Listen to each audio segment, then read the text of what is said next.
So in electrostatics, we are going to discuss the last part of electrostatics. So let's discuss the last part, that is capacitor. Okay, capacitor and capacitance. So let's discuss each and everything, and I will include the detailed video of this along with this. And now we are going to talk about only the important formulae and shortcuts and the methods of the types of problems, etc. Okay, so do not expect that in this video we will cover everything. Okay, that kind of video I will give in the description for capacitors only. Alright. So what is a capacitor, and you all know that what is a capacitor, and if you are confused with this, try the link that I have given below. Alright. So the thing is, first we are going to talk about, and we know that what is capacitance. We know that Q is proportional to V, and from that we have written C is equal to Q by V. C is the constant which is known as capacitance. Okay. So C is equal to Q by V, all of us know. And then first we are going to discuss what is spherical capacitance. Spherical capacitance, what is the value of spherical capacitance? So it's an isolated capacitor. There are no other things. It's an isolated capacitor. So the isolated capacitor spherical value is equal to 4 pi epsilon 0 R. 4 pi epsilon 0 R. And C is proportional to R. That is also you have to keep in your mind. C is proportional to R. And suppose there are concentric spheres are there. Suppose there are concentric spheres. Look at this. Here R1 and R2 are the radii of first sphere and second sphere. And what is the effective capacitance? Is equal to 4 pi epsilon 0 K R1 R2 divided by R2 minus R1. This is nothing but, this term is nothing but 1 by R1 minus 1 by R2. 1 by R1 minus 1 by R2. So look at this. What is this K? Actually, this K is nothing but the dielectric.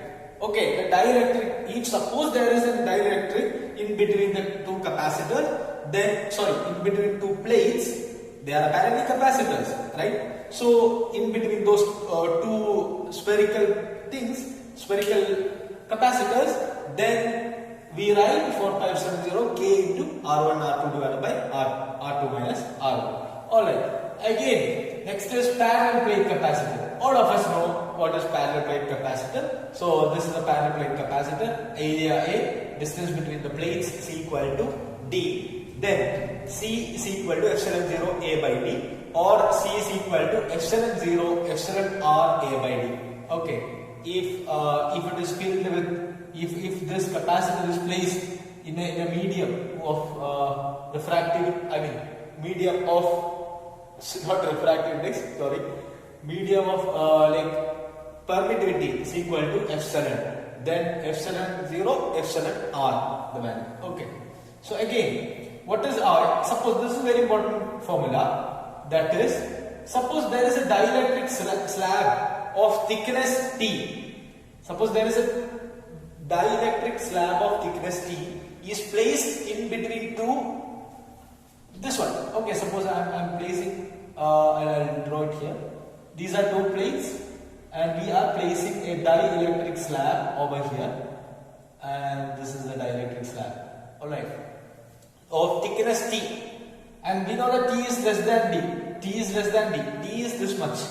Okay, then the value is equal to C is equal to epsilon 0 A divided by D minus T into 1 minus 1 by K. Okay, K is the permittivity or dielectric constant of that.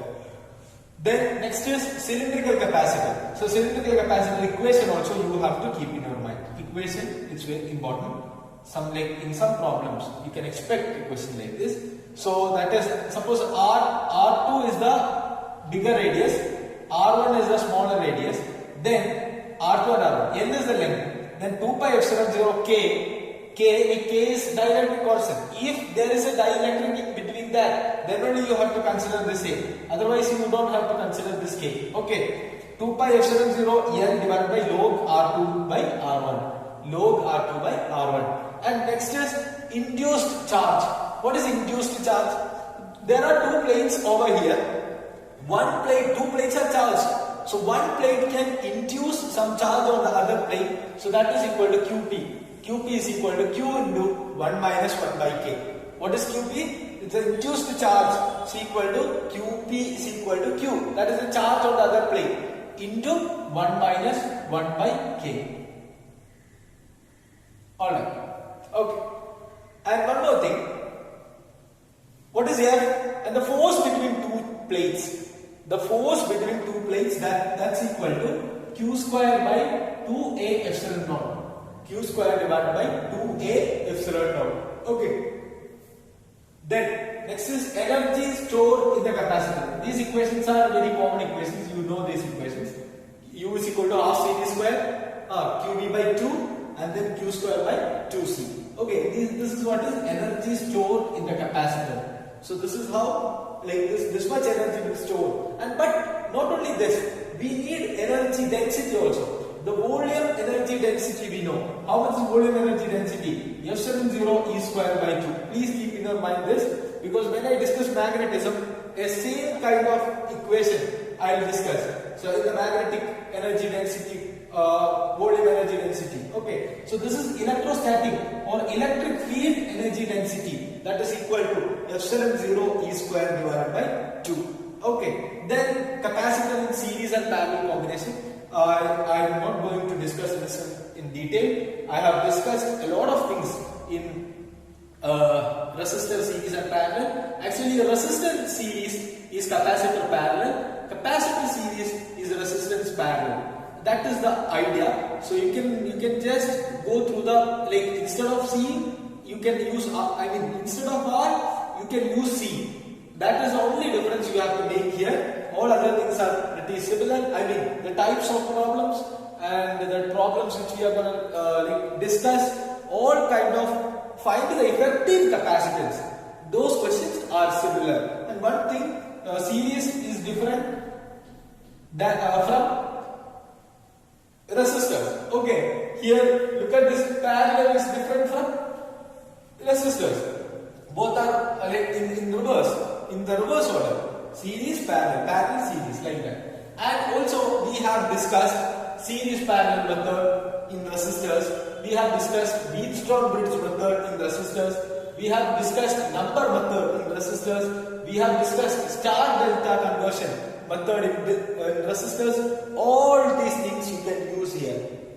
All these things you can use in the case of capacitors as well. Alright.